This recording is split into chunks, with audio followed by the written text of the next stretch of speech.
Since 1993, the Whitley Fund for Nature has supported grassroots conservation leaders. Winning the Whitley Award is a tremendous honor. Our land will recover. This is a night of good news. Over £23 million have been invested across 80 countries to save species on the brink of extinction. The impact is global.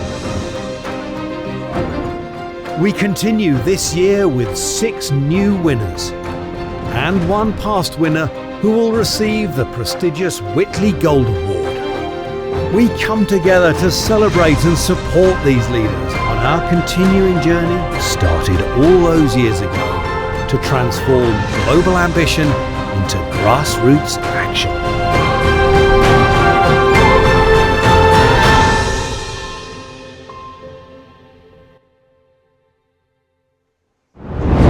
Your Royal Highness, Lords, Ladies and Gentlemen, please welcome your hosts for the evening, Kate Humble and Tom Heap.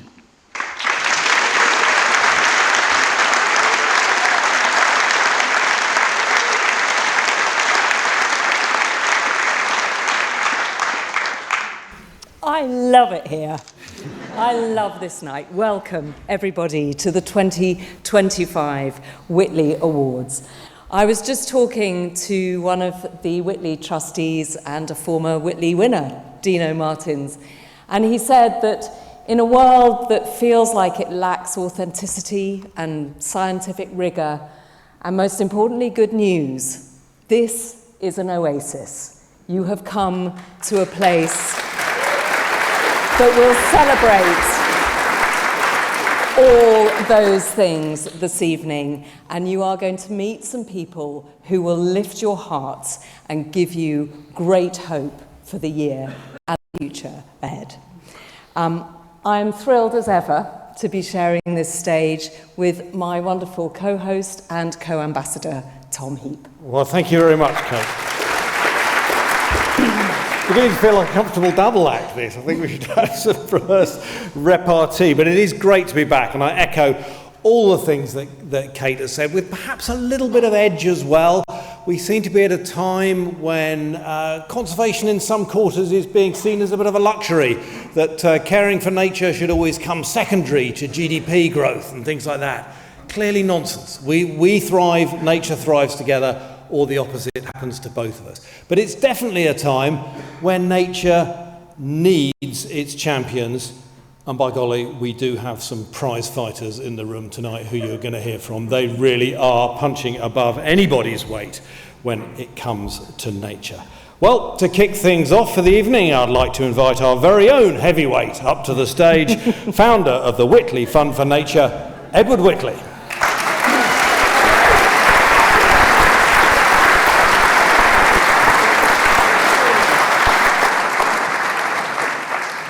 Well, thank you, Tom. I like that idea of being a heavyweight, but Your Royal Highness, ladies and gentlemen, whether you're joining online or here in this wonderful room, you are so welcome. Kate and Tom, thank you so much for hosting this evening. You've been amazing this year. You've also narrated the films, and this is for the first time, and you narrate them with such authority and wonderful empathy. So thank you for that. And I gather, I missed the music beginning, but I gather Stuart Copeland and Martin Stewart have provided the Wild Concerto. And so this is our theme music for tonight. I'm amazed that anyone actually wanted to sit down at all. Now, since we met last year, our winners report to us many things, and what they say most of all is their work is more important than ever, that our funding, being long-term, consistent, is more valuable than ever. And we've always focused on what our winners can actually do, what they can achieve in their communities and their regions. And in this respect, we're so inspired that whatever the problems and challenges they face, they rise above them, whether it's the current government cutbacks, whether it's the impact of climate change on their landscapes, they maintain their amazing dedication and their sense of purpose. Now, over the years, we've also worked with our winners as they pass the responsibility to the next generation. So it was thrilling to hear this reaction from Fernanda Abra, one of our younger winners from Brazil last year. Now, after winning her award, Fernanda went to meet Marina Silva, Brazil's environment minister and her lifelong heroine. And Fernanda wrote to us, Last year was simply the best year of my life. My work's been featured in dozens of national and international news outlets. It's been incredibly rewarding to witness this growing momentum. When science, communication, and collaboration come together, I believe that we can create a better future for both people and wildlife. Now, the conservation work's not just in the landscape. In Argentina, our winner, Pablo Borboroglu, who won the Gold Award in 2018, was the key witness in the prosecution of a rancher who destroyed a part of a penguin colony. Now, the court case took 3 years to come to trial, and the rancher was eventually found guilty of ecocide in the first such ruling in Argentina. As a result of this court case, happily, the biosphere has been strengthened, and the biosphere itself has been increased by an extra 1,000 hectares. But of course, these achievements don't come cost-free. Last week, Poppy sent me this message. He wrote, "Edward, big hug, and thank you so much for mentioning the case. It was the most difficult process of my career. It reads easy, but we were under constant attack. Fortunately, we had the evidence to prove the truth. And as I like to say, now Poppy sent me this image, sometimes I think that God is really a penguin."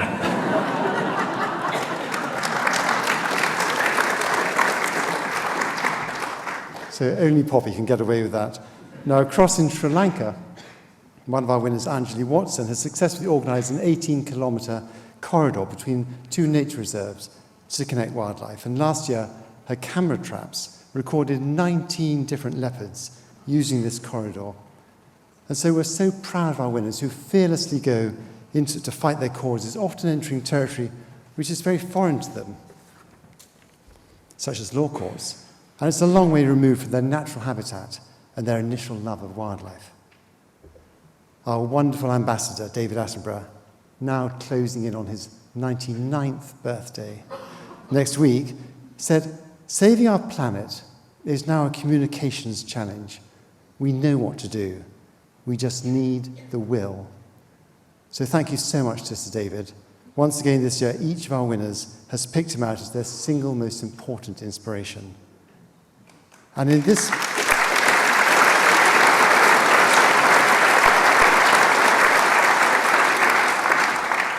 He's just so magical. We are so lucky to have him. In this context, our winners need to communicate their message with care. Now, especially in a world where communication can become so distorted. Sometimes the impact of this can be unexpected. We are surprised and delighted that our Gold Award last year to Panima Barman, was the subject of a question in the Indian version of Who Wants to Be a Millionaire? Now, this is the legendary Indian film star.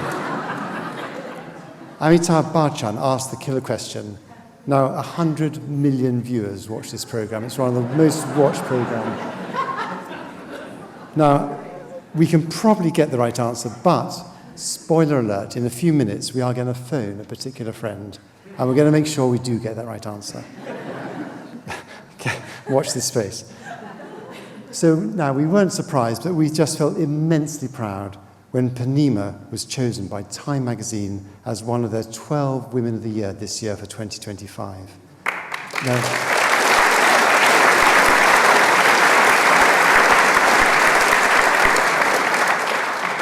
I mean, it's a staggering achievement.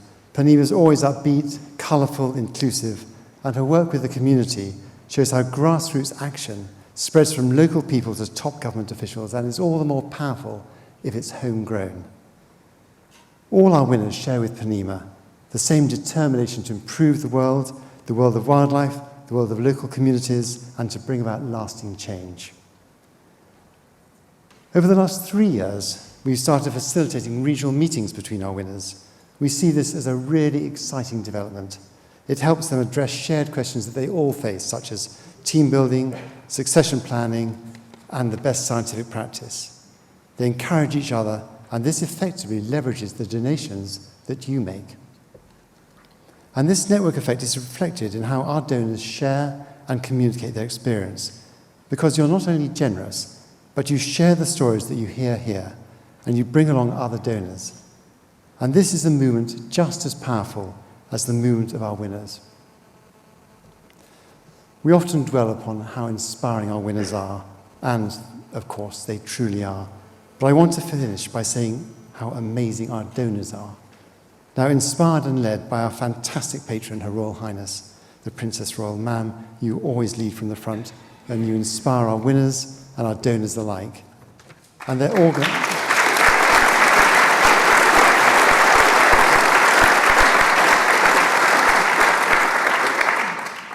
they're organised by our wonderful Friends Committee, which is so generously and energetically led by Catherine Folks.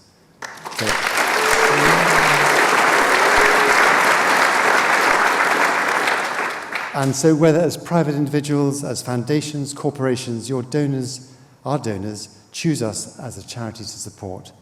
And we appreciate the great pressures around at the moment. Time and again, we're stunned by the way you step in, you step up, and you make such a generous contribution to fund our work. So on behalf of us all at the Whitley Fund for Nature, on behalf of all our winners, on behalf of our trustees, our ambassadors, on behalf of our WFN team, so brilliantly led by Danny and this year by Victoria. Now, of course, on behalf of all those penguins in Patagonia, those storks in India, and everything else in between that you're going to hear about tonight, thank you all so much.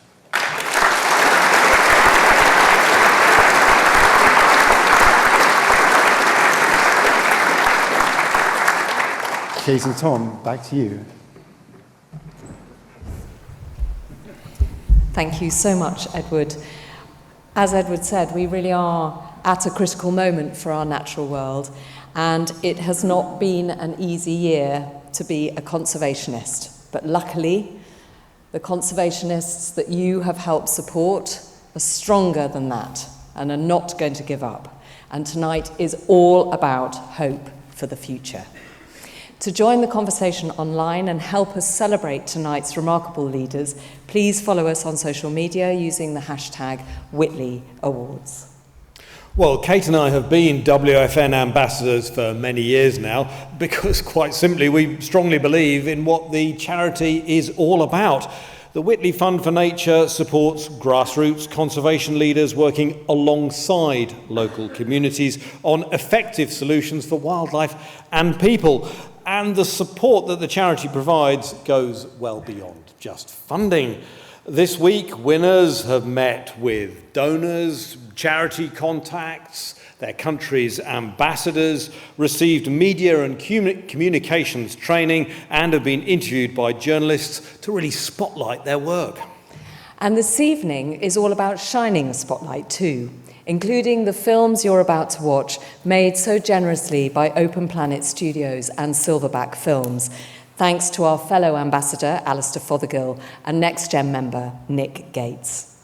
And on that note, we're thrilled to introduce tonight's new cohort of Whitley Award winners, who will each receive £50,000 in project funding to protect threatened wildlife and habitats in their home countries. Well, it's time to get to the main event and start introducing these award winners that you've heard so much about. And our first Whitley Award winner this evening is Farina Osman, who is working to create safe passage through oil palm plantations in Borneo for the world's smallest elephant. What amazed me most about elephants is their resilience. Every day is a new challenge for them, but they never give up. My mom always said that I am a stubborn girl. Once I have my mind set on something, I never give up. My name is Farina Osman, and I am the director of Seratu Atai. Seratu Atai means solidarity, which is at the heart of our mission. 2025 Whitley Award winner Farina Osman is determined to create a landscape in which humans and the elephants she loves can peacefully coexist. She works in the lower Kinabatangan, in Malaysian Borneo's northernmost state of Sabah. Here, the Kinabatangan River nourishes a biodiverse ecosystem of riverine forests and mangroves, home to many special creatures, including the rare Bornean elephant. Every time I see them, I try to control my emotions. I keep telling them that I'm here to help you. With 90% of the elephant's original habitat converted to oil palm plantation, only 250 elephants remain in the region. Forced to navigate fragmented pockets of forest, the elephants enter settlements and farmland, causing conflict with local communities who fear for their security and livelihoods. If we want to reduce conflicts, we have to integrate elephants as part of the landscape.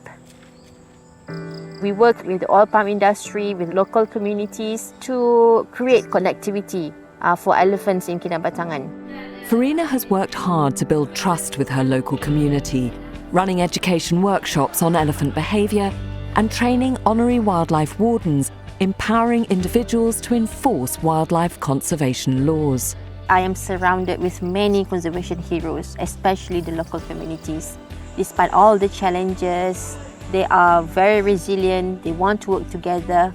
With Farina's ambition leading the way, Seratu Atai convinced the government to upgrade the Bornean elephant to a fully protected species. And vital data they've collected on elephant movement is informing habitat corridor planning. Farina now hopes to build on this work. With the Whitley Award, we are actually trying to stop putting band-aid on the issues. We want to create safe passage for the elephants while helping the community to protect their livelihood. Crucially, Seratu Atai are working with oil palm companies to develop elephant-friendly practices, including habitat corridors, fence installation, and safe agrochemical use.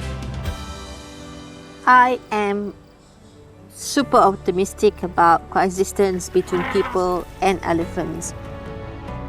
The Lower Kinabatangan could become a model for conserving landscapes where biodiversity and local economies can thrive side by side.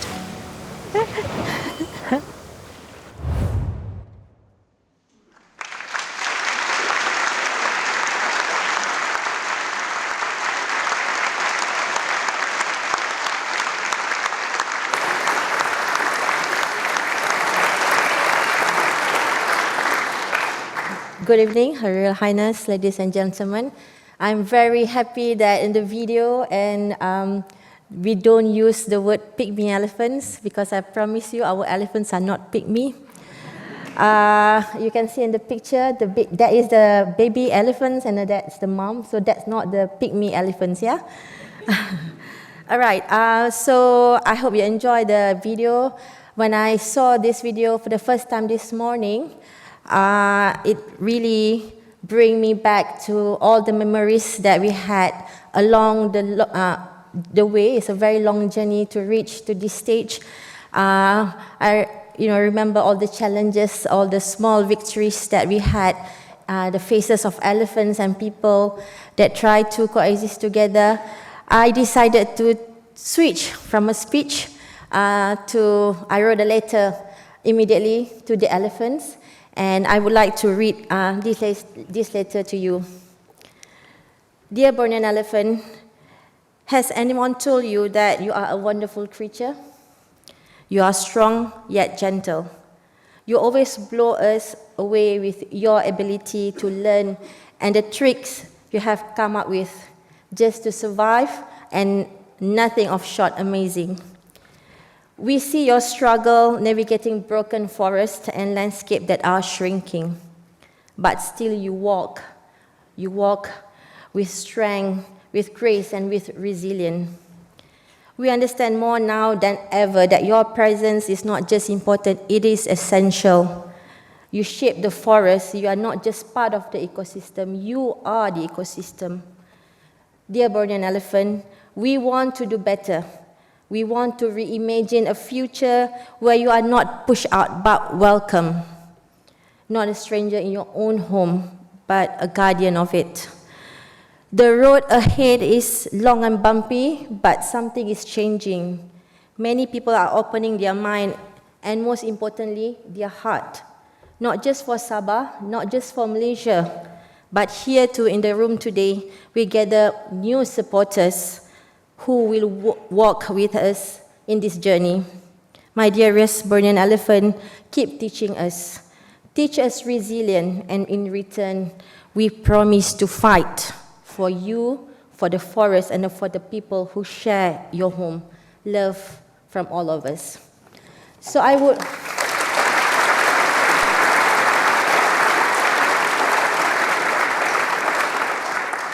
would like to invite each one of you, if you want to be part of this letter, you want to have your name in this letter, and you want to stand with the Borneo elephant, please come and see me. I'll get each one of you to sign the letter.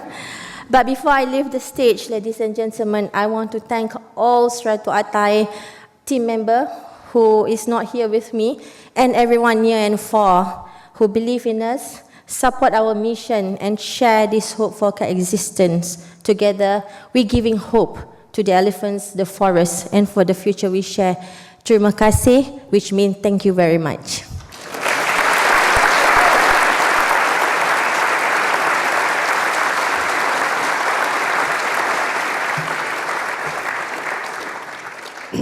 Quite a lot of other words come to mind other than stubborn, but stubborn is a good one. Thank you, Farina, and I know the elephants will be thanking you too. Our next award goes to Andres Links, who is reconnecting brown spider monkey habitat, working with ranchers to create private protected areas in Colombia's Magdalena River Valley. Spider monkeys are really amazing animals. They're very beautiful to watch, the way they move in the trees, but they're very important also for the dynamics of tropical forests. They are incredible seed dispersers. They eat fruits from hundreds of trees, and they are working as forest engineers and planting the forests of the future. 2025 Whitley Award winner Andres Link has spent 20 years conserving the brown spider monkey, one of the world's most endangered primates. He works in the rainforests of Colombia's Magdalena River Valley, a biodiversity hotspot. It's a really unique case in which a very valuable biodiversity is living in a heavily degraded landscape. The forests here have been extensively cleared for cattle ranching and farming. The remaining forest has become fragmented, limiting the monkey's ability to move to find food or new mates, and their population has declined. With no nationally protected areas in the region, Andres and his team at Fundación Proyecto Primates turned to the local community to find a solution.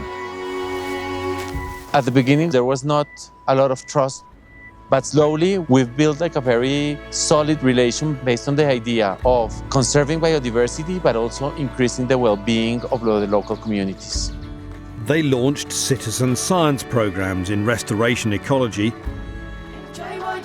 and the Brown Spider Monkey Festival, a community celebration now in its 10th year.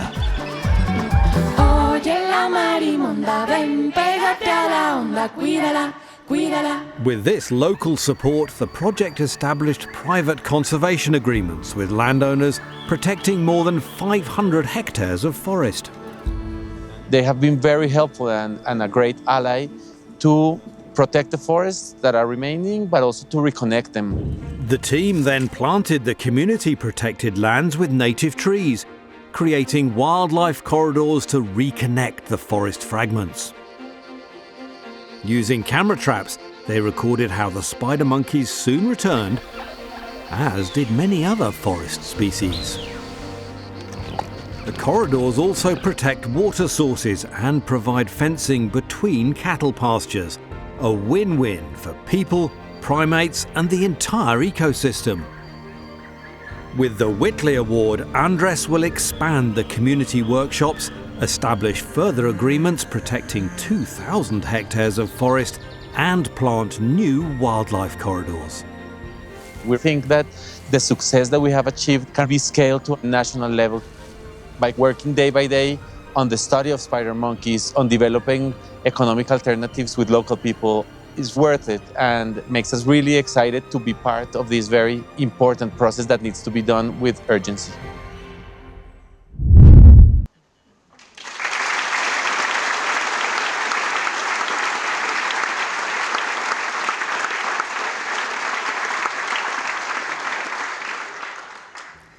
Her Royal Highness, ladies and gentlemen, good evening. It's a great honor for me to be here, but it's also a great accomplishment for my team, a group of passionate conservationists that have been 20 years working towards the conservation of brown spider monkeys, their habitats, and the well-being of the local populations that live in the lowland forests of northern Colombia. When I was 20 years old, I had the opportunity to go for the first time to the Amazon forest, and I was completely fascinated by its magic, by its complexity. I have to say that I have been very lucky. I've been able to spend 5 years of my life in the jungle, and every single day, I can tell you, I see something I had never seen before. The first time I saw spider monkeys, I fell in love with them. I really liked how they move, they're so graceful, and I decided I wanted to study and know more about them. I started by studying their seed dispersal, as they are really forest engineers that are planting the seeds and the trees of tomorrow. But I'm also very interested in their social behavior, and I still study today adult female spider monkeys like Kune, like Pepa, that were in 2005 young mothers, and today are beautiful, elegant grandmothers, honestly. I have been also very lucky, honestly, to be able to study spider monkeys in some of the most pristine areas in the Amazon. But I also felt the responsibility with our team to work towards the conservation of those species, those populations and wildlife that is really living or struggling to survive in heavily degraded landscapes in Colombia. In 2005, we started the project trying to protect the brown spider monkey, and 3 albino spider monkeys, made us think that something was going wrong, and we needed to do urgent actions to protect them and reconnect them. With the Whitley Award, we plan to expand the conservation of brown spider monkeys in Colombia. We want to protect and reconnect additional forests. We want to also empower the local community towards a sustainable livelihoods. And we are going to work very hard to something that makes us very proud, and is to continue training the conservationists of tomorrow, passionate young persons that will most probably be studying, but also protecting the daughters, granddaughters, sons, grandsons of Kune, Bachue, and all these beautiful spider monkeys. Thank you for your support.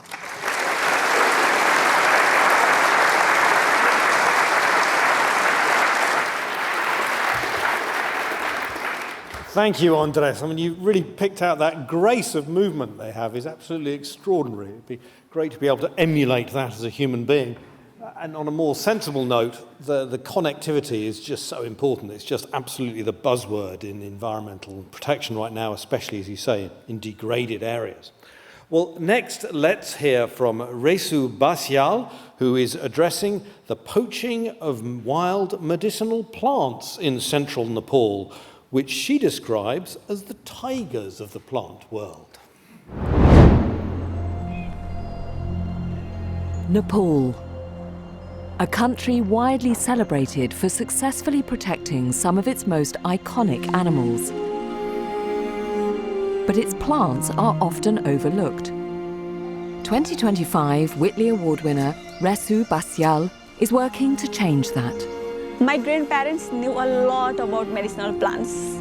I still remember queues of people waiting to take advices from my grandparents. I always thought plants were magical healers. Medicinal plants have been used by people in Nepal for centuries, and their harvest still supports the livelihoods of many. But today, unsustainable international demand is stripping the forest of its healers.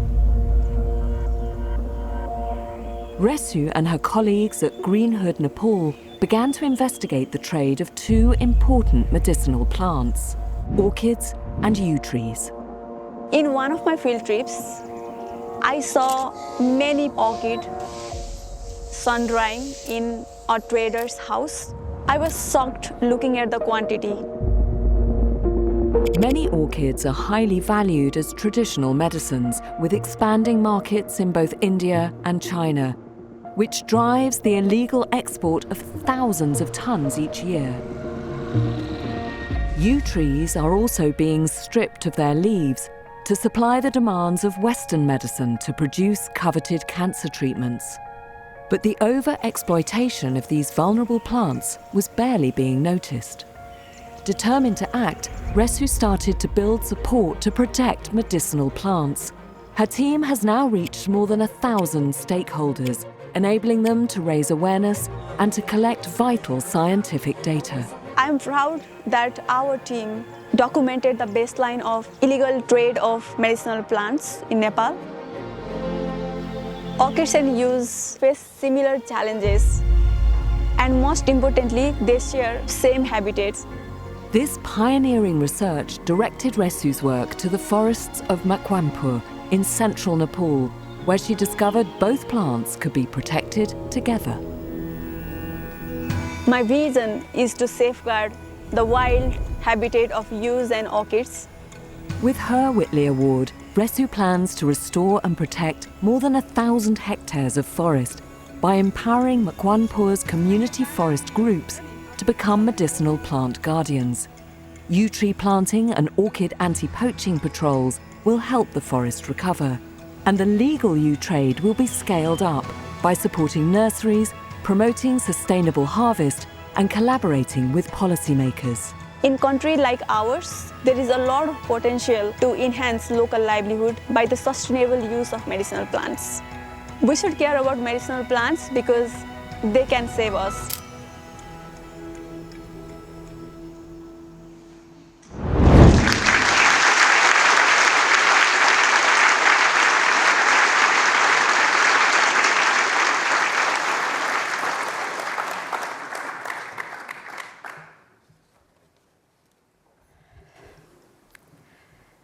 Namaste everyone. There are moments in life when I pause and ask myself, why am I doing this? And I find myself going back to my roots, to the journey that brought me here, to this stage, a journey of hope. Plants are the guardians of our planet. Orchids with their delicate grace and yews with their ancient wisdom are more than ornaments. They are magical healers. Their roots and leaves hold cures, flowers whisper stories of survival. Their decline is a crisis often overlooked in conservation, which threatens the ecosystems and livelihoods of many. I have met community elders who have spent their lives harvesting, guarding, and living with plants. They are deeply worried, but their smiles echo the unsung stories of hope, the stories I found drawn to again and again. Today is one of those defining moments for me. I am deeply honored that the Whitley Fund for Nature has recognized our work. I am filled with gratitude and hope, a hope that our decades-long commitment to safeguarding plants and wildlife are springing into action. Though I am alone on stage today, I feel the strength of my Greenhood Nepal team. I know you guys are watching online.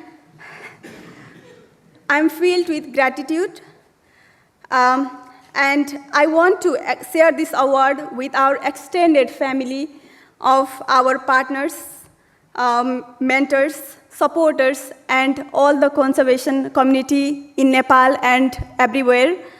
I'm beyond excited to continue my conservation journey and support others in theirs. Thank you to those who have rooted for us and for the nature herself, for reminding us that every seed of effort grows into tomorrow's forest. Let's keep planting hope together. Thank you. Namaste.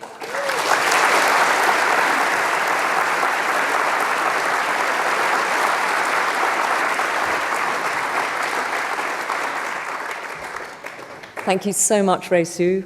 Thank you. Thank you for bringing something to our attention that I think very many people weren't aware of.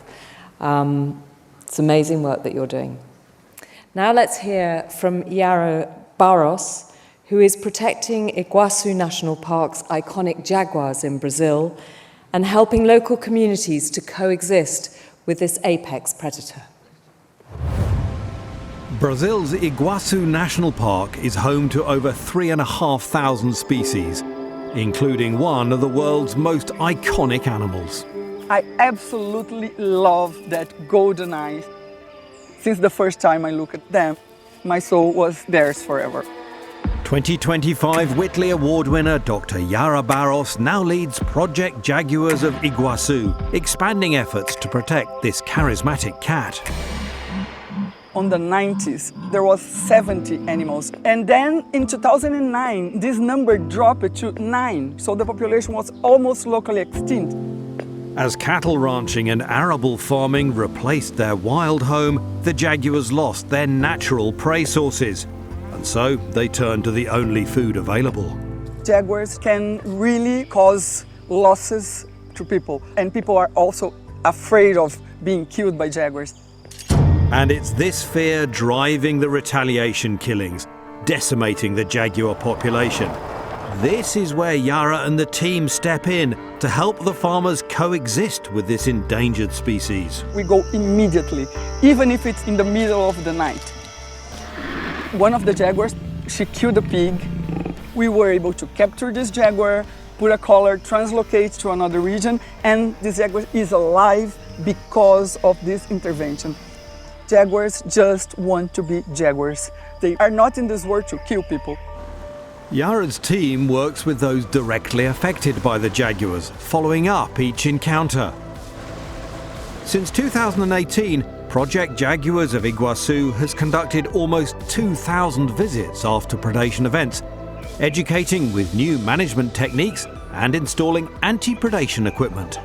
We are noticing that this is increasing people's tolerance. It's possible to coexist. Outreach education, inspirational artwork, Brazil's first jaguar-friendly airport, and developing alternative income sources all raise awareness and reduce the fear of jaguars. You cannot have the community as a spectator of your effort. And now we estimate around 25 animals. So it's more than double. Many people that before would shoot a jaguar, once they met them, now they will call us. Having pioneered this work in Iguazu, with her Whitley Award, Yara is now scaling up her efforts, including training 250 people in new teams in Brazil, Argentina and Paraguay, conducting more jaguar population counts, and increasing the scope of community initiatives across Iguazu National Park. You can change the life of people that you're working with and also the species that you target. I immensely thank all the jaguars whose golden eyes are not shining in this world anymore, but that gave us knowledge, passion, inspiration to keep going to save this species.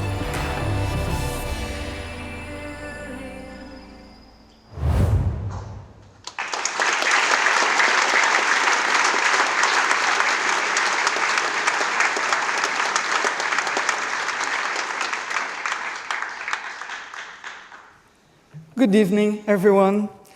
When I was asked as a child, what do you want to be when you grow up? By the way, stop asking kids this child, it's not nice.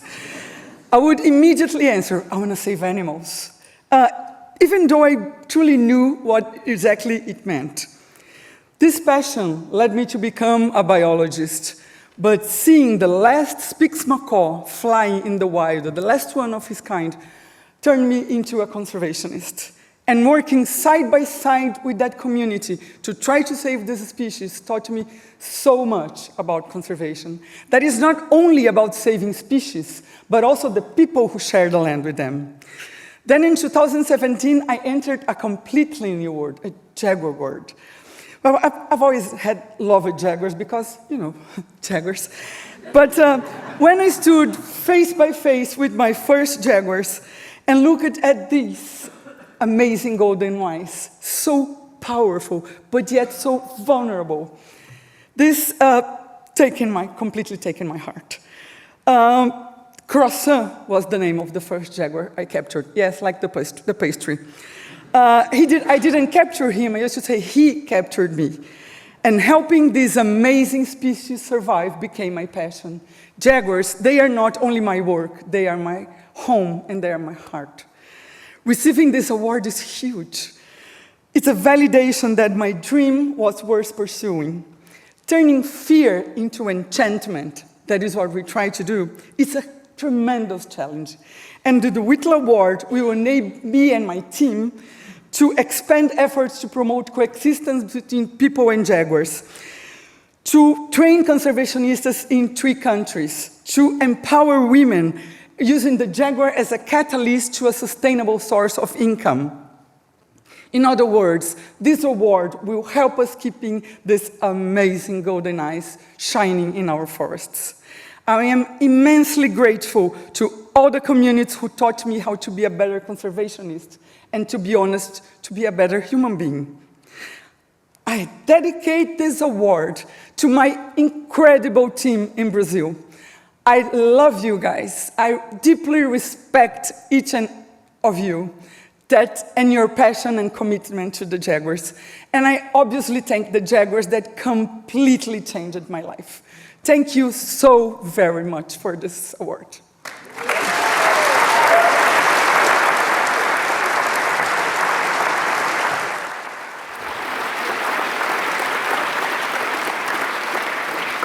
Thank you very much indeed, Yara. I mean, who amongst us can really say that we've realised our childhood dream in such an effective way?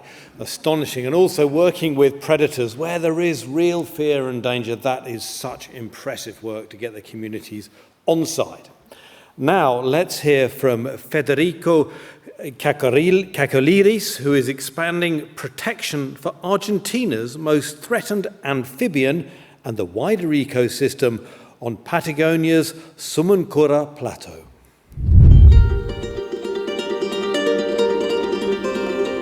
The Sumuncura Plateau, which means rock that speaks in indigenous language, in relation to the sound of the wind when crossing the rocks, is a magical and ancestral place full of beautiful landscapes and unique animals.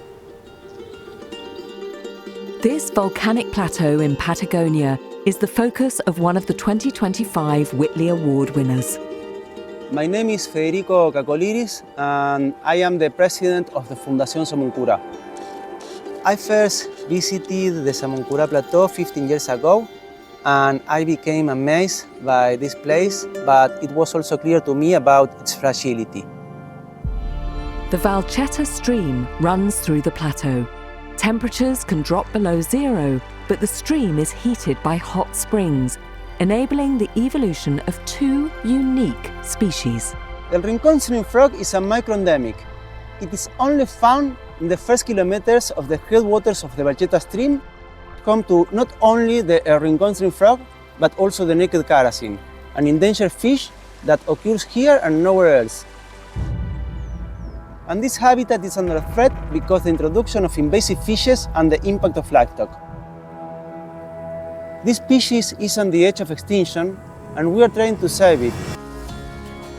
That's when I decided to gather a work team to face the challenge of conserving this place and its unique animals. Through a captive breeding and rewilding project, the number of frogs is increasing.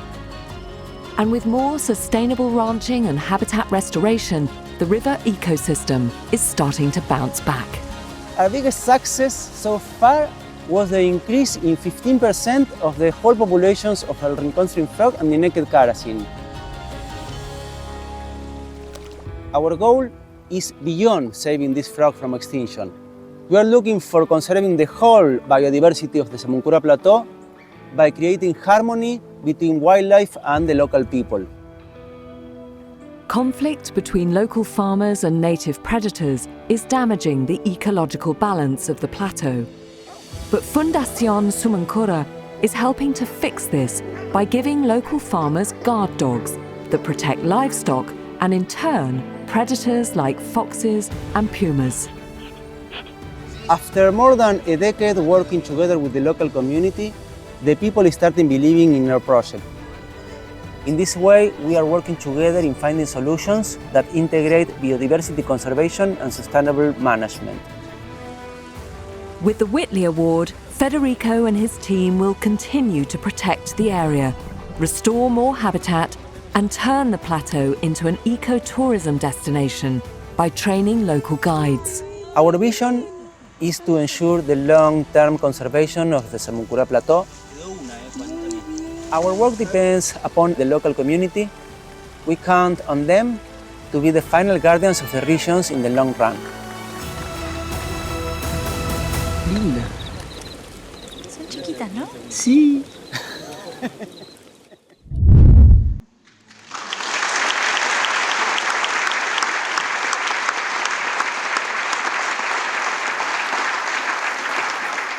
Thank you. Since I was a child, I have always been fascinated by animals, but unlike most people, I was drawn to those often seen as ugly or feared, like frogs, snakes, and lizards. My family have not always shared my interest, especially when I brought these creatures home, but they have always encouraged me to follow my passions and beliefs. And since then, conserving endangered species has been one of my main purposes in life. 15 years ago, a friend invited me on a trip to the Samuncura Plateau in Argentina, Patagonia. As anyone who has visited this part of the world, the vastness of the landscape just mesmerizes you. And here, in these faraway lands, a bunch of hot springs has given life to a small and isolated water course that allow the evolution of species that cannot be found anywhere else on Earth. The rincon string frog and the naked karassin. When I first discovered these extraordinary animals struggling to thrive in such extreme and remote place, I realized how fragile their existence was. That moment was a breakpoint in my life, and it became a platform where I could develop my passion for wildlife conservation. With my partner and a team of colleagues and friends, we decided to start a project to save them from extinction. But we are even more ambitious. Our challenge is to turn them into flagship species to achieve the conservation of the whole biodiversity of the Samuncura Plateau. I want to thank you to the Whitley Fund for Nature for supporting our vision for the Samuncura Plateau.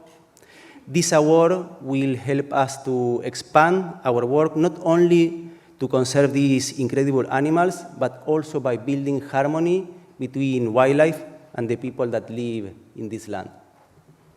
I'm happy to witness how local people have grown to love, as I do, these ugly but no longer feared wonderful animals. Thank you so much.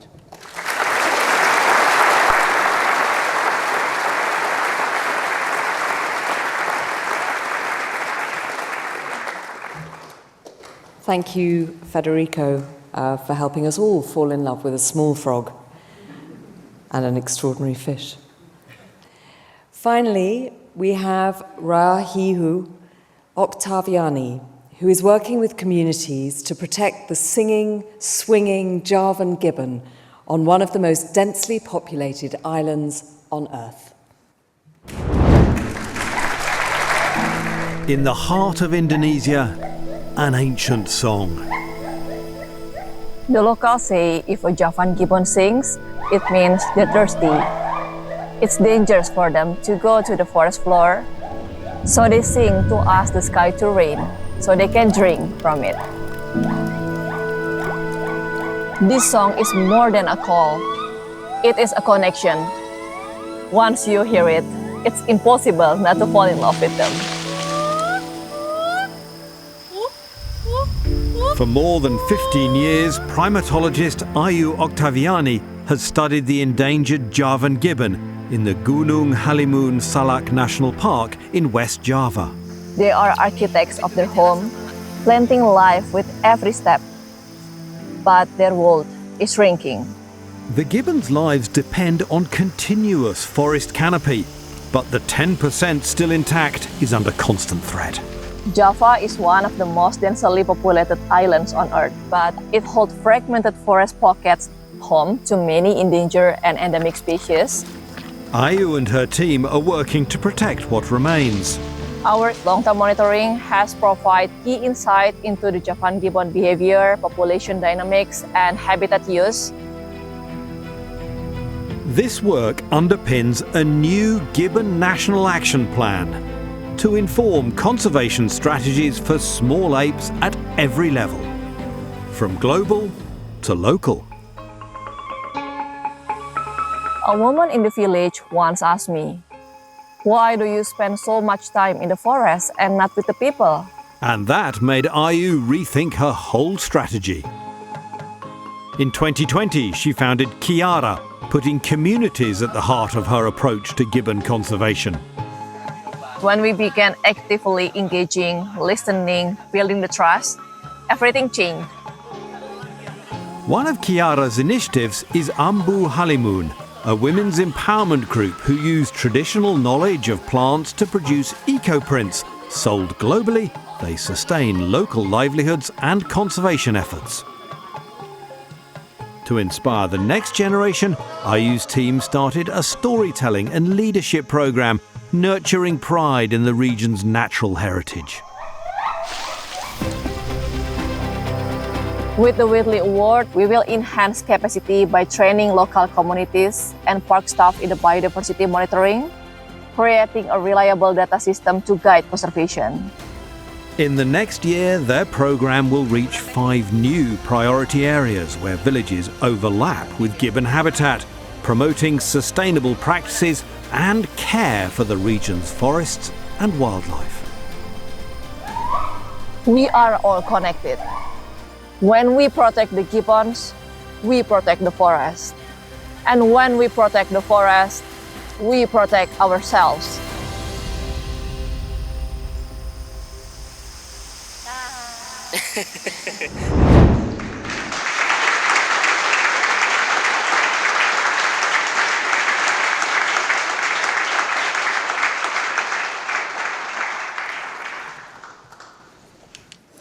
Good evening, everyone. I still remember the first time I heard the Javan Gibbon song, which is during my research as an undergraduate student. That song echoed through the misty hills, haunting and really beautiful, unlike anything that I had ever heard before. And this song is like this. Whoop, whoop, whoop, whoop.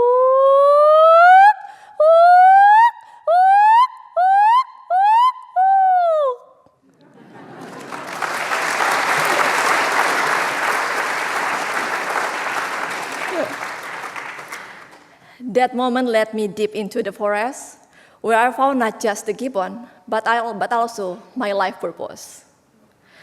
For years, the Javan gibbon has lived in the shadows, overlooked and forgotten. Their song fading as forests disappeared, and I spent much of my time focused on the research, believing that science alone could save them. Until one day, a simple question from a villager, a mother called Ibu Yanti, and she got a small daughter. Her question made me pause and helped me realize what I had been missing. I began to understand that conservation cannot exist in isolation. It's not only about the gibbon, but also about the people who live on the edge of the forest.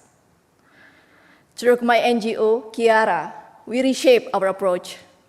Science became a bridge, not a boundary. We began listening more and building conservation with the community, not for them. And now, we are working towards a future where the Javan gibbon is not just a species to protect, but a shared story of pride and identity. And tonight, the Whitley Award brings the Javan gibbon story into the light. It honors our hardworking Kiara team and the resilient community of Citalahap. They remind us that conservation is rooted in trust, collaboration, and hope. Thank you so much for joining us in this journey. Let the gibbon hunting song be heard, and may we never forget to answer. Thank you.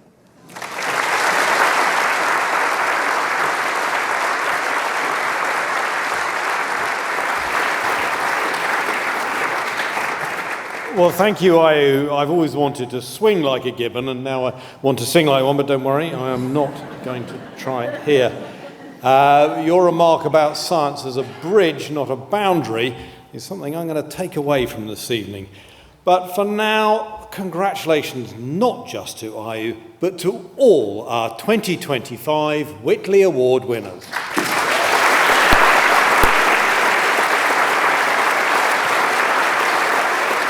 Well, what an inspiring group of conservationists, and in every project, a real team and community effort behind their work. Incredible. And now it's time to hand out the trophies to those winners. So please welcome on stage to present the 2025 awards, patron of the Whitley Fund for Nature, Her Royal Highness the Princess Royal.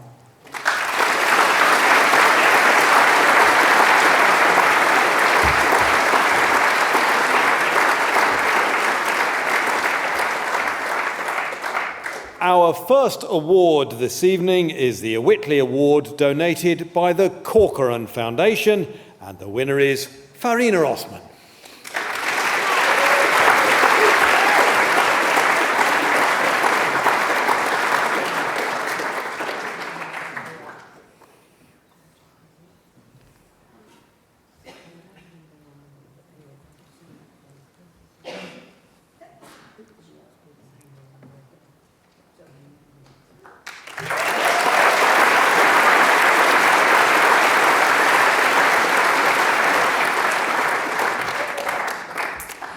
The next Whitley Award is donated by the William Brake Foundation, and the winner is Andres Link.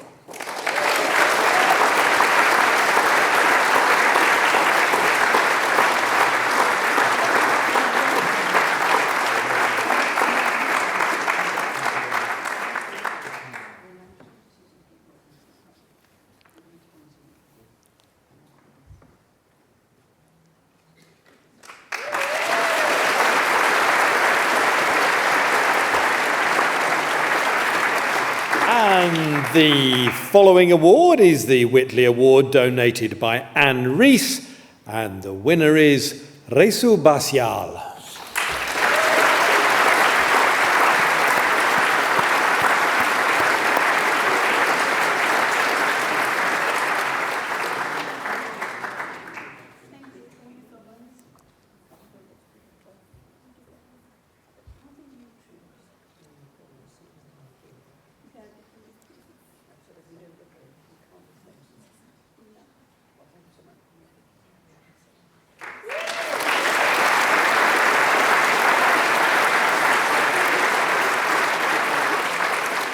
Our fourth award this evening is the Whitley Award donated by Inigo Insurance, and the winner is Yara Barros.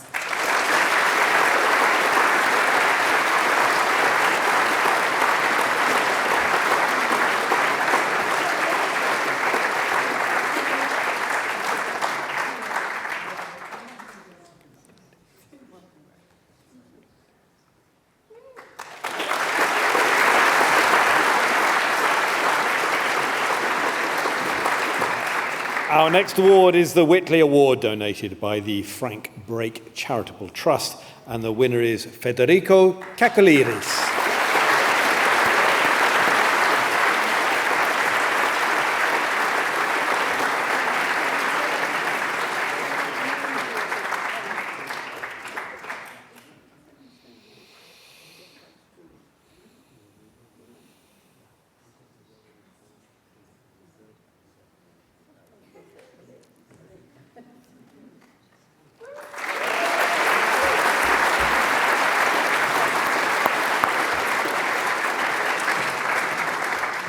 And the sixth 2025 award is the Whitley Award donated by the Hempel Foundation.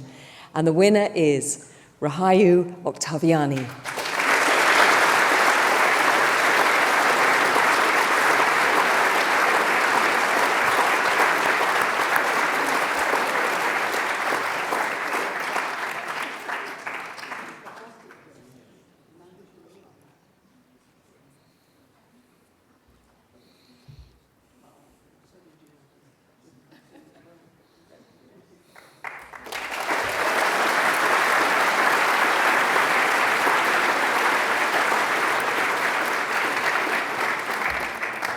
Well, again this year, we're thrilled to be joined by one of our 2021 lockdown winners to finally present their award in person.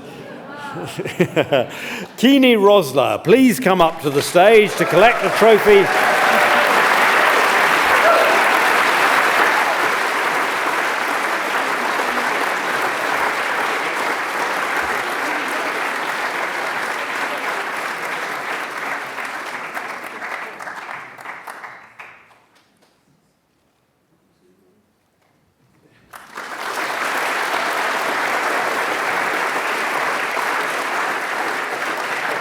You're all so enthusiastic I didn't quite get to finish my sentence there. To collect your trophy for the 2021 Whitley Award for the work to conserve Patagonia's hooded grebe, and that award was sponsored by the Frank Brake Charitable Trust. Well done.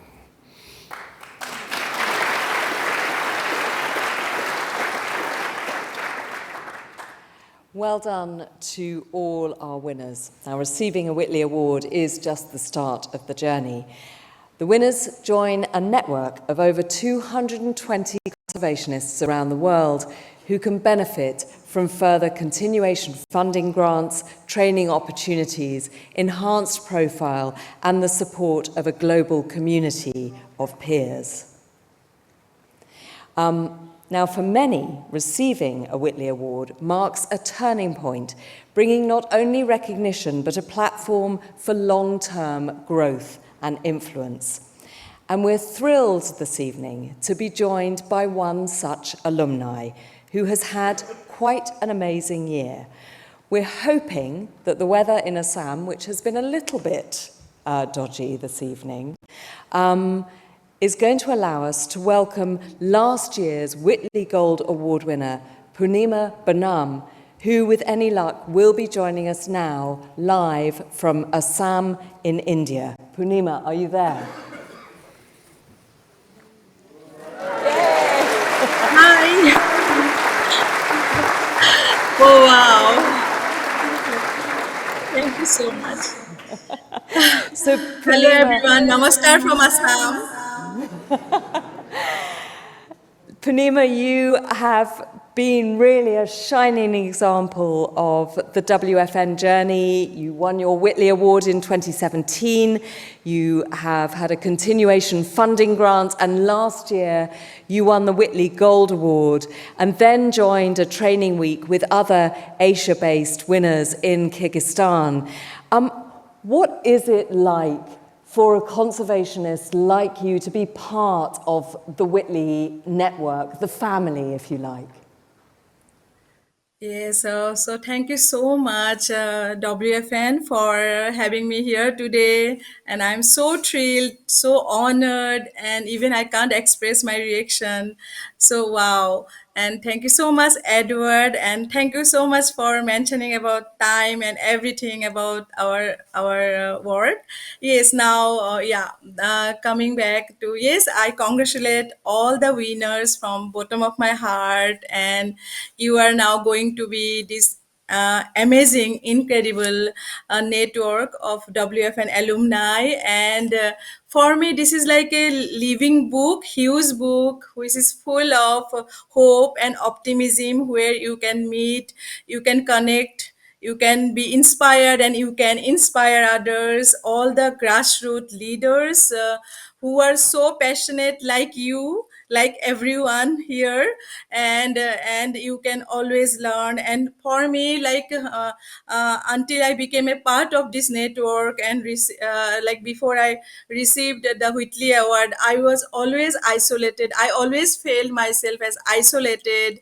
I work with communities here in villages in Assam, and after being a part of this alumni network and WFN family, so it's my family, and it's going to be all of your family who works, not only me, not only who supports not only us in our conservation work, but day-to-day life, like is supporting mentally and emotionally. And yeah, and you can learn everyone's like for me it's very important to be a part of this international connection and to learn from other ideas and how they're solving the challenges, and also how we are working here with communities, and how we all can learn, we all can hold hands with each others, and we can make a big difference. Thank you so much.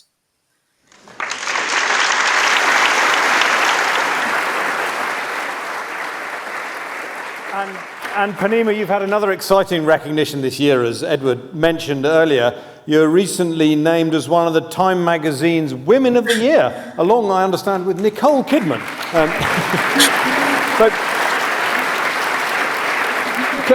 Congratulations for that, but how does that kind of recognition actually help your work? So it was very unreal for me when I heard the news, when I got this unexpected surprise email, and then I think our life has changed forever, and that I want to share with all the Whitley Award winners here, that how the life of a conservationist can be changed after receiving the Whitley Award. I think after receiving the Time Award, so I went to Los Angeles, and I met all the other women who are the honoree of this year. And so it is like a rarest phenomena in my life. And I think this is not about me, but it is for all the women, each young girl who come from the villages like me, and who dare to dream every day in their life, who break the ceiling, who break the barriers every day in their life. So I think this is the recognition of all our women, all the young girls, and also this is the recognition of our storks, our Hargila birds. I always keep talking that let's fly like Hargila.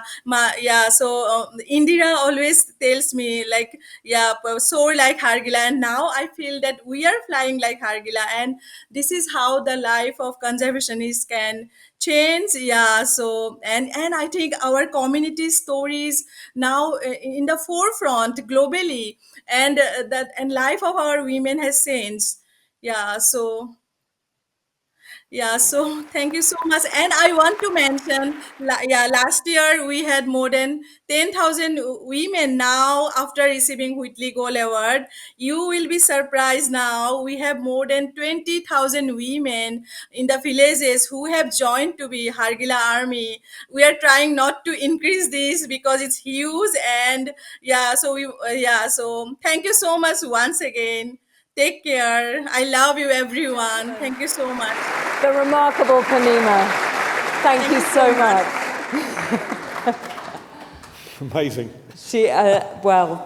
She is somebody who certainly dared to dream and turned it and her work into an extraordinary force for good. Thank you. Thank you again, Panima. And I think we could save Time magazine a lot of trouble and just list this lot of our men and women of the next few years. That's just job done already. Right, now I believe it is time to move on to this year's Gold Award winner. As we've just heard with Panima, the Gold Award represents the pinnacle of the WFN journey, worth £100,000 in project funding and donated by the Friends of WFN. The Gold Award goes to a member who is the winner of a network of international advocacy and conservation. Together with their team, the Gold Award winner has achieved remarkable results for wildlife and habitats. Let's see who's receiving this year's prize. All kids have their favorite superheroes. Captain America, Spider-Man, Wonder Woman. Growing up in rural Rwanda, I didn't know a lot about these superheroes because I didn't have a television. But I always wished I could fly, just like the gray crowned crane. They were my superhero. Rwanda is globally famous for its efforts to protect mountain gorillas. Less well known are its 860 wetlands. Welcome to my office. Which is where 2025 Whitley Gold Award winner Olivier Nsengemana feels most at home. Are you ready, Mr. Olivier? Yes, I am very ready. A decade ago, I set up the Rwanda Wildlife Conservation Association. Back then, there were less than 300 great crowned cranes in the wild in Rwanda. They were facing huge challenges. Prized as a symbol of wealth and longevity, they were often kept illegally as pets, while habitat loss threatened their wetland homes. They were on the verge of extinction. Olivier knew that his superhero needed help. To save the species, we rehabilitated and released every single captive grey crowned crane back into the wild. Off the back of his 2018 Whitley Award, Olivier and his team mentored local community members to become conservation champions, who then began restoring their wetland habitats. Employing community members in key roles, Olivier's organisation grew rapidly. It's now one of Rwanda's biggest environmental NGOs. Meanwhile, the population of cranes has quadrupled to nearly 1,300. Sometimes in conservation, we start with a small vision, but with each success, the vision gets bigger and bigger and bigger.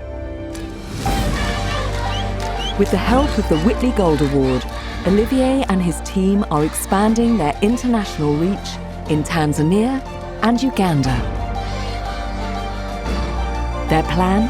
To strengthen crane populations across the borders where they face increasing threats.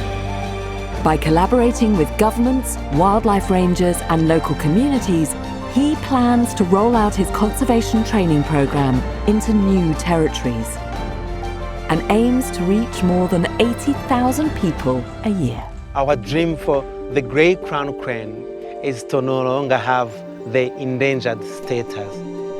And by protecting the cranes, Olivier and his team are also conserving their vital wetland habitats. Wetlands are one of the most threatened ecosystems on the planet. But they reduce drought, buffer floods, improve food security, store fresh water, and support 40% of all plant and animal species. So they provide resilience for both people and nature. As well as storing more carbon than all of the world's forests combined. Twice over. When I started, the problem felt just too huge. But now I'm surrounded with a great team of colleagues and community conservationists.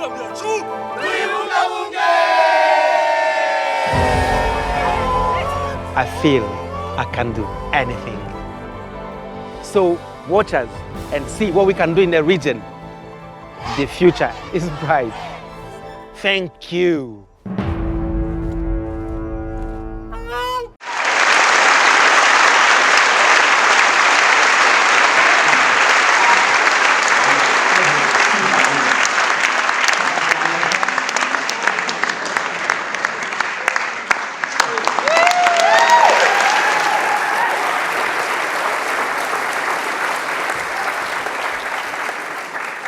Trust me, flying has always been a big deal for me. Your Royal Highness, Excellencies, ladies and gentlemen, Rwanda Wildlife Conservation Association, our NGO, is 10 years old this year. What an amazing way to celebrate by receiving the Whitley Gold Award. 10 years ago, we embarked on a journey to save the grey crown cranes from illegal pet trade. As a young veterinarian, I had made up my mind. All I thought was I would just find all of those cranes that are kept illegally and take them to a safe place in the national park and hope for the best. You see, back then, I didn't know everything, but something I knew I had was the love and the passion, and I will do whatever it takes to save these amazing, beautiful cranes. That's then until a grey crown crane named 039 decided to step in, lead, and show us what to do. Let me tell you a little bit about 039. So the very first time I met 039, he was in someone's garden. We were making a database of all captive cranes, and every crane would get a unique number. That's how he got his name, 039. When I was there, this crane has had his feathers cut to stop him from flying. Yes, he's a boy. So when I was there, he kept jumping, and it's like he sensed I was there to help him. And from that time, I really connected with him. And I made sure he was part of the first group of crane that we took for health check. And luckily, he was clear for disease, and we took them to the national park. We put them in a rehabilitation facility, a safe place with a fence to stop predators from attacking them. And from there, 039 did not want to waste any of his freedom. He always wanted to jump. But one of the first things he did, you know what it is? He fell in love. He found a girl, 211. Very beautiful, calmer, not stubborn like him. But 039 was on a mission. One day I saw him up in the sky. He was flying and I saw this patch of missing flight feathers. And I was wondering, how is this crane in the sky? And really, this gave me hope that it's working. One day, I woke up on a very sad news that a colleague told me 039 is not missing, is missing. And I thought maybe he flew over the fence and was attacked by predators. I was so sad and worried. Until the next day, a member of the community called me and said, hey, I see all of these cranes outside of the park, and one of them has a blue leg band. And when they sent a photo, it was 039. And I was so relieved and a little bit sad, like frustrated. Bad boy 039. How do you go to an agricultural area when I put you in the national park? So this is like 039 really trying to teach us that we grey crown cranes do not only rely on protected area, we rely also on agricultural landscape, and our future rely on how you work with this community member. Something else he taught us was, you were not able to see where I go. You were notified by a local community. You need to work with others. And throughout all of that, we saw the unconditional love of members of the community who wanted to be part of our efforts to save the grey crown cranes. And that's when we opened wide and we let everyone come and join us. And thanks to the first Whitley Award that we got, we were able to implement this community-led approach and really give a chance to those passionate people to join us and save the grey crown cranes. So we saw people wanted to be part of conservation without any condition. And this really reassured us.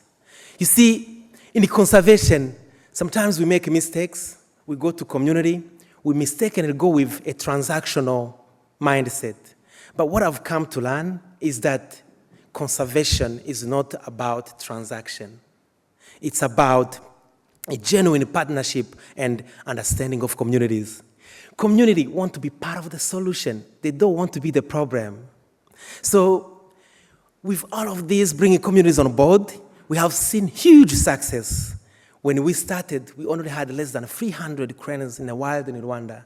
But today, we have increased them to nearly 1,300. 1,000 cranes in 10 years only.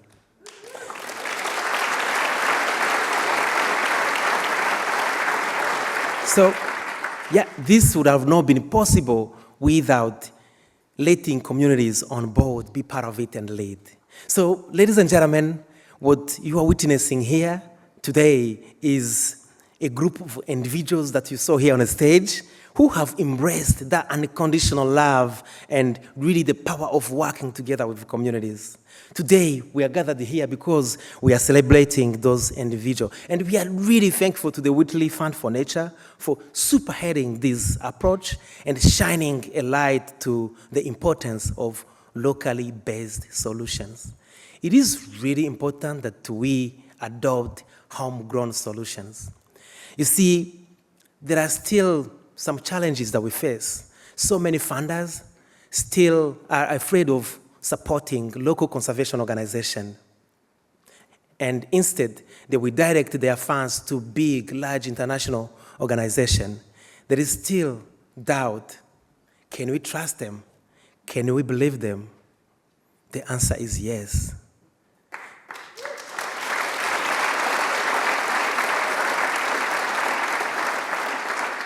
You can see here the success when you empower local communities and believe in them.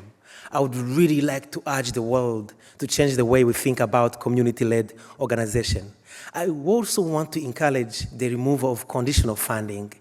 We've had some challenges where sometimes some big organization would come and say, hey, we want to give you funding, but we want you to do it this way. This is conditional funding. Please trust us and see what we can do. We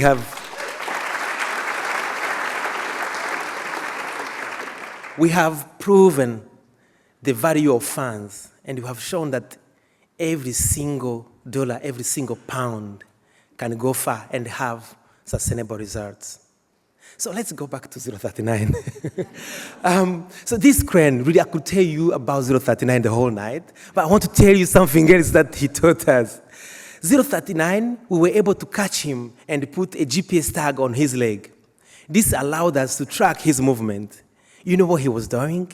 He traveled across the border to Tanzania. And being in Rwanda, we were limited. And this is 039 teaching us, hey, Olivia and Tim, we cranes push the boundaries. We don't know borderlines. For you to be successful, you've got to push the boundaries. You've got to work with others. So, ladies and gentlemen, today I would like to let you know that with the Whitley Gold Award, we are strengthening a collaboration with partners in Uganda, Tanzania, and Burundi to form a huge transboundary collaboration to safeguard cranes and other species that rely on their habitat.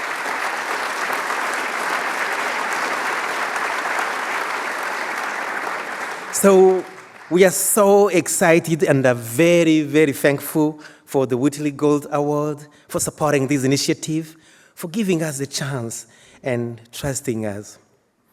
I would like to dedicate this award to my team. I know they are watching me. This is for you, for being a shareholder to this initiative. I love you guys. And this also goes to my country, Rwanda, for really supporting us and taking action to save our precious wildlife and wild spaces. I would like to finally dedicate this award to 039, the crane that has taught me all I know and that have got us to where we are today. Thank you.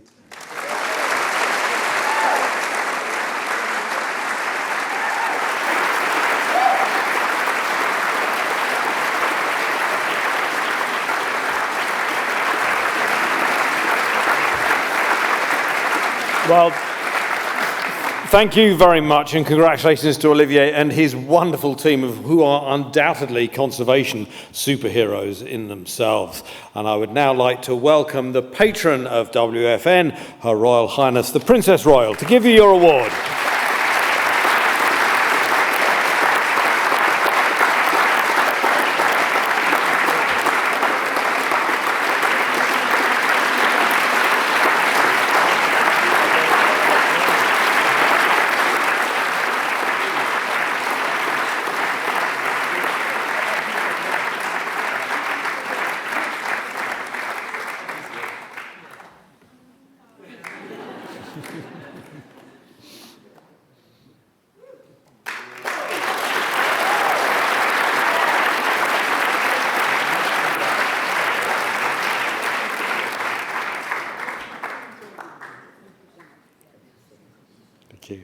And now the Princess Royal will share a few words.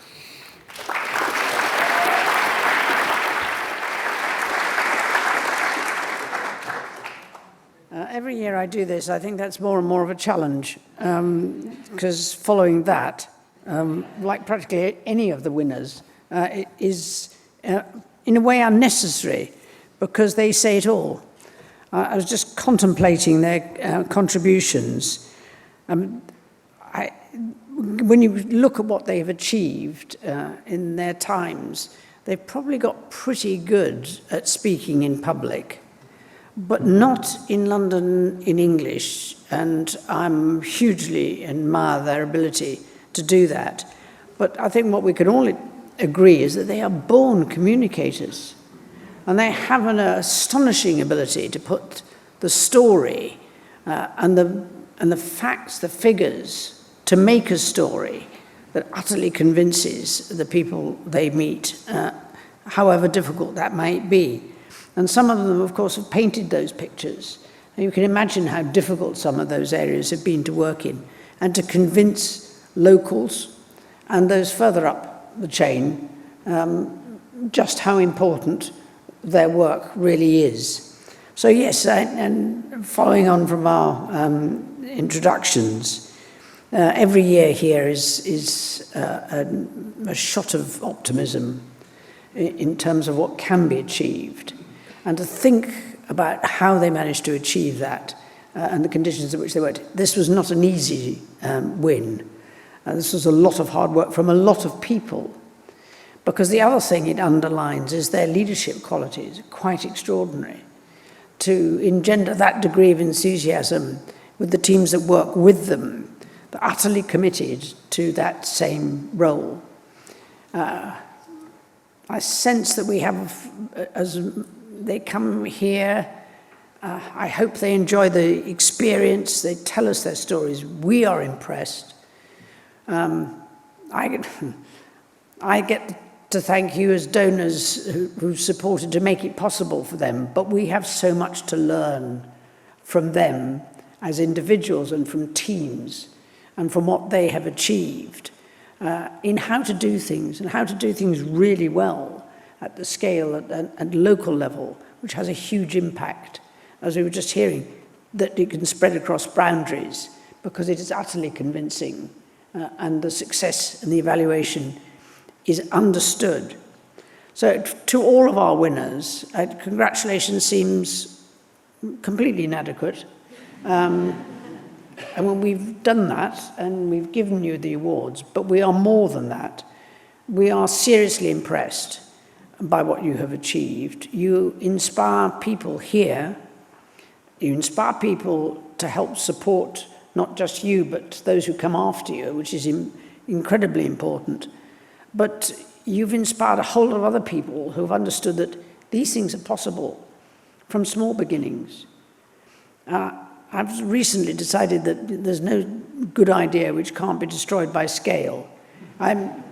You actually underline that because you start at the smallest possible scales and you make it work because you understand what it is you're doing and where you're doing it. What is our responsibility in a way is to scale up and try and bottle that enthusiasm and understanding for how you approach these problems where nature is under such pressure, and to see how we can link up all of your knowledge and experience to help others make an impact in their areas. I hope that part of the success has been learning from other people's experience, for sharing that knowledge, for having the opportunity to get together. It's not an easy thing to do because you're so widely scattered, but it certainly makes our ability to understand the impact easier. But we have a lot to learn in order to be able to achieve those changes in the same way. And I hope you will inspire some people, sometimes closer to home, who might need some help in that direction. But to all of you, a huge thank you, as well as congratulations. But equally, a huge thank you to those who, over 32 years or so, have made it possible to constantly build on the experience of those individual award winners. And it's those donors who've been inspired along the way, who made it possible to grow that. It was an award and it was a sum of money, but in comparison, not a huge amount, but it has grown. And over the years, you have contributed to nearly £24 million worth of support for these award winners. Now, I think that's pretty impressive, and it shows what we can achieve when we're also inspired. This is, I hope, a symbiotic relationship because the award winners are inspired by that the support they get, but we can be inspired to make sure that there are more of them in the future. Having said that, it's so much about people. Right person, right place, right team. It is important that we get that decision right, that they are properly supported for those individuals. And it will be their stories and their experience which will inspire others who are capable of doing the same thing. But I go back to my point. They are really born communicators, and it is an absolute pleasure listening to them tell their stories, part of their stories, because some of their stories could go on a bit. 039 is going to go on,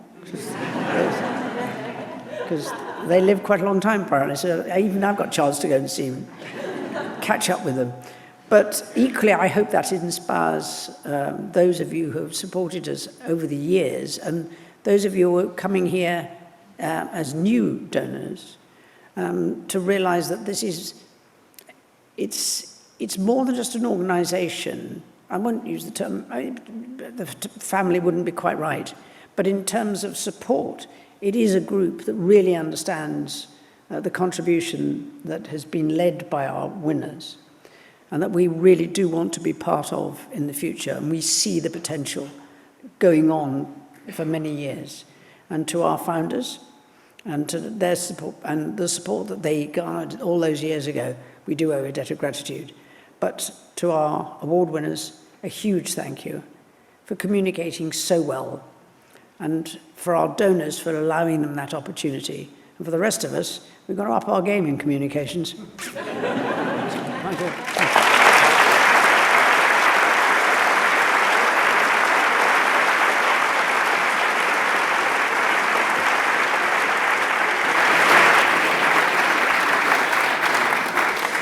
Thank you, as ever, Your Royal Highness, and congratulations again to all our 2025 winners. And thank you to all the donors here for making these awards possible and for giving us all reason to wake up tomorrow morning feeling hopeful, and optimistic. Looking ahead, we want to do all we can for our winners, of course, and stepping up support when they truly need it most. So whether by joining WFN Next Gen, which is the charity's youth arm, or by sharing your experience this evening with friends and family, please support us by spreading the word, by communicating, and bringing new audiences and new people to this wonderful organisation and the work that it supports so effectively. And on that note, we'll be hosting WFN's next People for Planet Summit on the 8th of October in London. So mark that one in your diaries. The event will bring together a range of speakers across the sectors and past Whitley Award winners for a day all about the key issues facing our planet.